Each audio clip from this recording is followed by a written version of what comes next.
In January 1999, a popular theater student from the University of Idaho walked into a party and vanished. Wil Hendrick was last seen chatting with friends in the early hours of the morning. By sunrise, his car was gone, his bed untouched, and his closest friends were searching the streets. For 3 years there were no answers, until hunters in rural Idaho stumbled upon a human skull. Welcome to Bad Things. Join us as we retrace Wil's final night, follow the search that gripped a college town, and examine the theories that might finally reveal what most likely happened.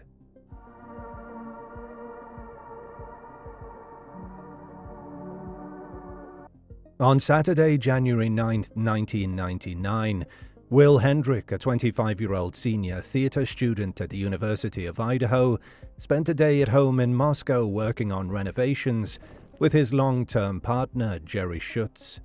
That night, Jerry was tired and decided to stay in, while Wil chose to go out. Shortly before midnight, he headed to an apartment complex near C Street and Allman Street for a party hosted by his friend Katie Payne.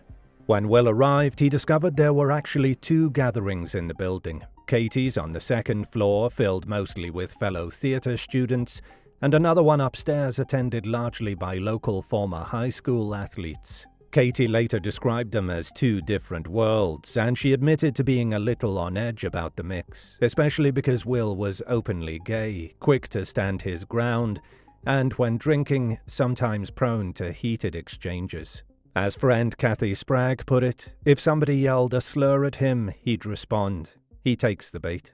For much of the night, Wil's attention was drawn to their friend Karen, who was in the middle of a tense argument with her boyfriend, one of the 3rd-floor partygoers. Protective of her, Wil seemed ready to step in, though Katie tried to talk him out of it. Around 2:30 in the morning, Karen left, asking Katie to keep an eye on Wil, who was clearly drunk by that point. Katie stepped inside briefly to call Karen's home and make sure she'd made it back. Karen was fine, already asleep. But when Katie returned to the porch, Wil was gone. His black 2-door Honda Civic was still parked outside, so she assumed he might have wandered upstairs to the other party. By the next morning, the car was no longer at the apartment complex. Jerry, thinking Wil might have slept over somewhere, phoned Katie around noon. "Can you wake Wil up and send him home?" She replied, "Well, he's not here. He didn't stay here last night." That was when concern set in. Friends began calling around, hoping Wil had ended up on someone's couch, but no one had seen him. His parents were notified, and by Monday morning, about 36 hours after he was last seen, a full-scale search was underway.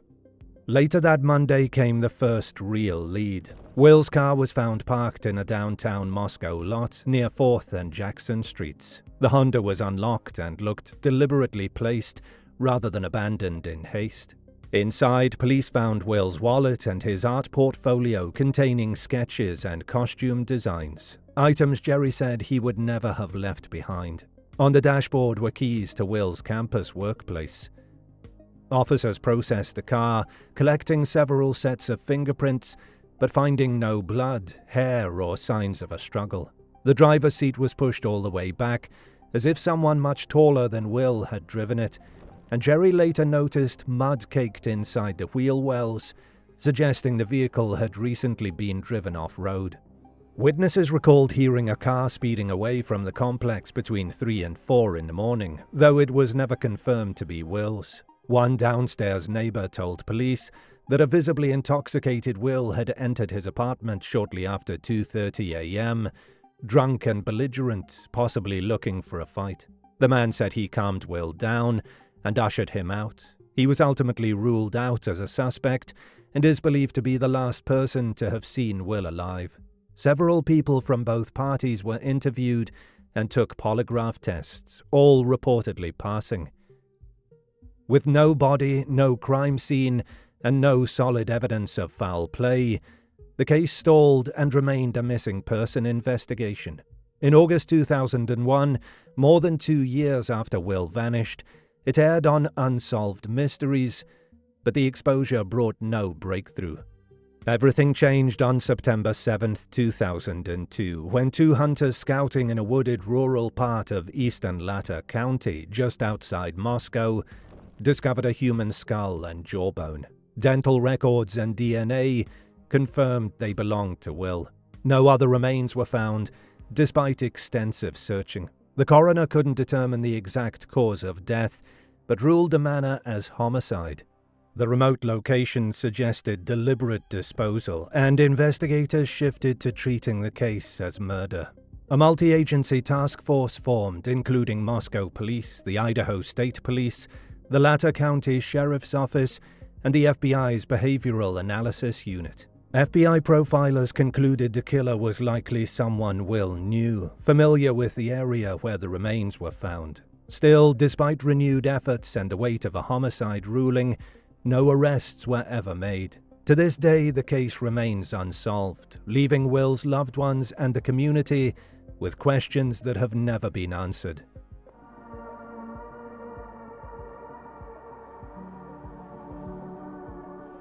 Over the years, investigators, journalists, and online sleuths have proposed a range of possible explanations for what happened to Wil Hendrick. Some are grounded in law enforcement leads, others in rumors and community speculation.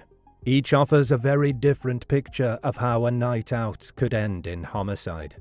Accidental death and cover-up at the party. One of the most persistent ideas is that Wil's death happened in or just outside the apartment complex where he was last seen, and that it may not have been intentional.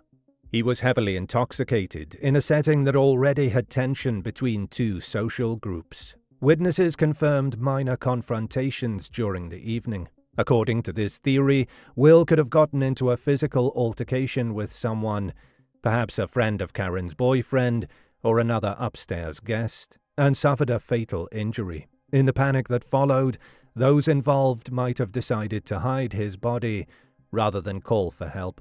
Some believe Wil's own car was used to transport his remains to a remote location before being deliberately parked downtown to throw off investigators. Jerry later recalled finding mud in the wheel wells and the driver's seat pushed back. Details that could suggest an unfamiliar driver and an off-road trip. Proponents of this theory note how consistent all the partygoers' statements were, and how easily that consistency could indicate a pact of silence. Critics point out that police interviewed everyone, and polygraphs were passed. If there was a cover-up, it would have required remarkable coordination. Hate crime or personal vendetta. Another possibility is that Wil was targeted because of who he was, either for being gay, for his native heritage, or as an act of revenge against his family. In 1999 rural Idaho, attitudes towards LGBTQ people were not always welcoming, and friends knew Wil would stand up to insults. Investigators briefly considered Benjamin Matthew Williams, a white supremacist and University of Idaho student around that time, who months later murdered a gay couple in California, but no evidence linked him to Wil.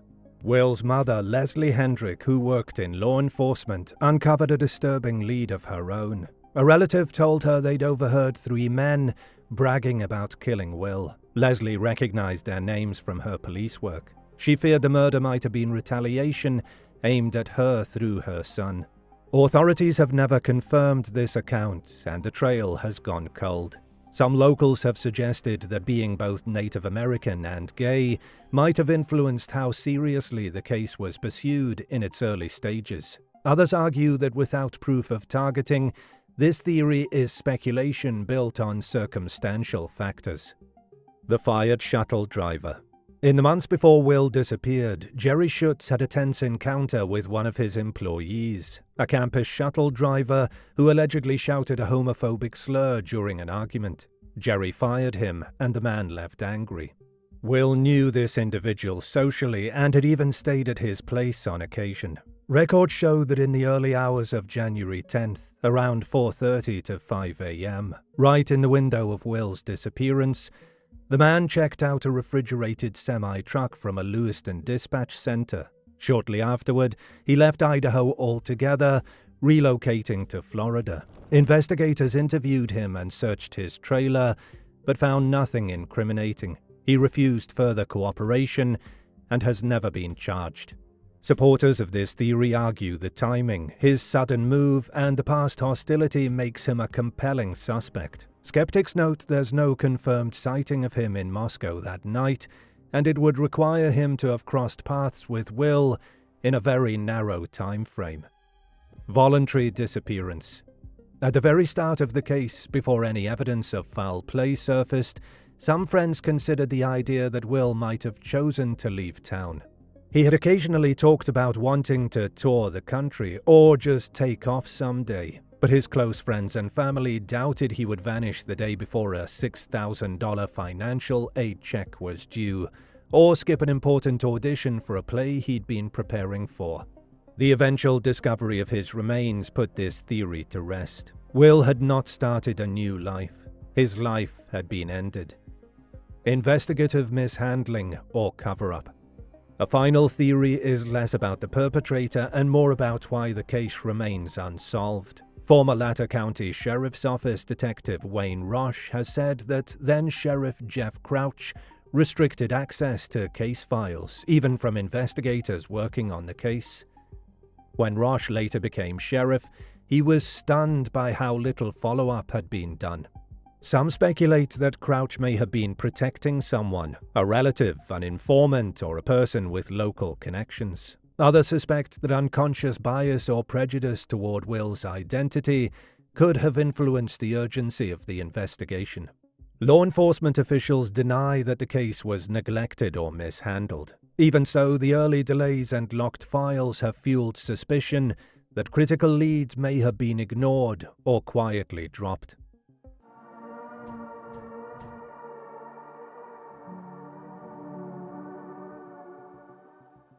After decades without an arrest, there's no single piece of evidence that ties a specific person to Wil Hendrick's death.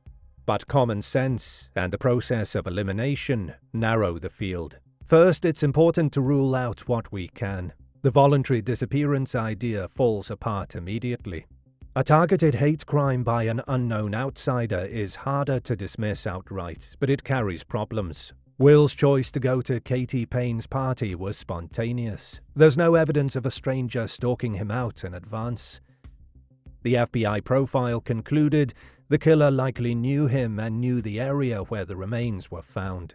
That's inconsistent with the idea of a passing predator or drifter. While the story of 3 men allegedly bragging about killing him is disturbing, it has never been corroborated beyond hearsay. The fired shuttle driver theory has more bite. His conflict with Jerry was personal, his anti-gay remark showed hostility, and the timing of his early morning truck checkout is suspicious. The sudden relocation to Florida only adds to that.